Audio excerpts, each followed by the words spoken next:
Welcome to New Zealand. We'll be talking about our national bird, the kiwi. You mean this? No, I mean this. Or this. All right, so the New Zealand kiwi bird is a flightless bird. It's about the size of a chicken, or domestic chickens, but the eggs they lay are one of the biggest sized eggs based on their body size. There's about 5 different species along the New Zealand islands, and so as you can see, they have very short legs and a long beak, not as representative here, but they also have rudimentary wings, so they're flightless, but they have appendages left over from that. So it's the national icon of New Zealand, and so it's a very respected bird on the island, and we'll talk about ways and why we should protect them. The kiwi is highly regarded by the indigenous peoples of New Zealand, the Maori, and is widely considered the unofficial symbol of the country today. People who claim New Zealand as their home even call themselves Kiwis. According to Maori lore, the kiwi is seen as a toanga, or sacred object or something to be protected, only to be hunted by chieftains of the tribe. The kiwi was seen as the eldest child of the forest god Taane. And even though they were hunted for their feathers and meat, the Maori regard themselves as kaitaaki, or guardians of the kiwi, having an active role in the conservation of the bird in their national territories even today. In recent culture, the kiwi is the national symbol of New Zealand to the outside world. In rugby, the nation's most popular sport, the national team takes the kiwi as their symbol and namesake. This practice is shared by many other sports teams and companies that call New Zealand home. Even the New Zealand dollar is referred to as the kiwi. Kiwis are awesome.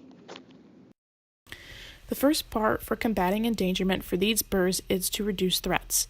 Kiwis are flightless birds that makes them more susceptible to predators to the point where 27 are killed every week.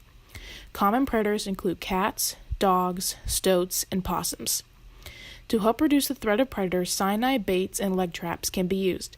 Just make sure they are 70 centimeters off the ground, out of the reach of kiwi. Pet owners who live near kiwi areas should keep their animals inside or have a close watch of them when outside. Dogs can be enrolled in kiwi avoidance training to help them learn to avoid the birds. Kiwi decline is also due to a loss of habitat. Some general rules of thumb when harvesting a forest include leaving pockets of native vegetation, avoiding fire to clear land, and planting the forest in small compartments that vary in age. This gives the birds a chance to find a new home when mature trees are harvested. Forest access should only be given to reliable hunters who have trained their dogs to avoid kiwi.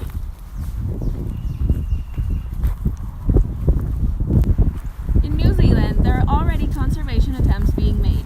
The largest conservation effort has been made by a group called Kiwi Encounter. This group has specialized in hatching kiwi eggs, which is a rather hard feat to accomplish as few kiwi eggs actually hatch. The group has eggs delivered to them from sanctuaries and will go and collect eggs from nests. This may sound cruel at first, however, this protects the eggs from the natural predators and gives the kiwis a better chance of hatching. It takes around 80 days for eggs to hatch under ideal conditions, which gives the predators several chances to steal the kiwi eggs. Once they hatch, they will be returned to the wild.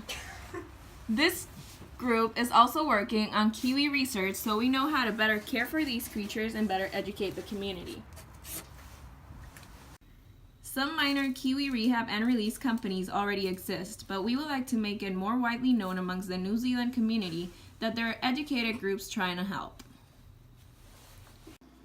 Hey guys, so now we're going to be talking about education. Yay!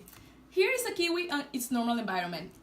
As we know now, dogs and cats add some of the worst stress for these beautiful birds. So we should teach the community that they should keep their dogs and cats indoors, at least overnight, and of course always take your dogs outside with leashes and try to avoid the cats outside because they will make the bird disappear. So after teaching that community, we will eradicate at least some of the problem, and not only the bird will be safe, but also it will proliferate. But most importantly, what can we do here, us, vet students, future veterinarians? Well, we should work with kiwis. No, not those kiwis, but actually groups and projects that are dedicated all year round to save and conserve the life of this beautiful animal. So just look onto the websites because there are opportunities all year going on. And hey, before there were 12 millions of these beautiful birds, now there is only like 100,000, and if anything, 400 of the rarest species. So keep posted and come out here and help. So there you go, guys.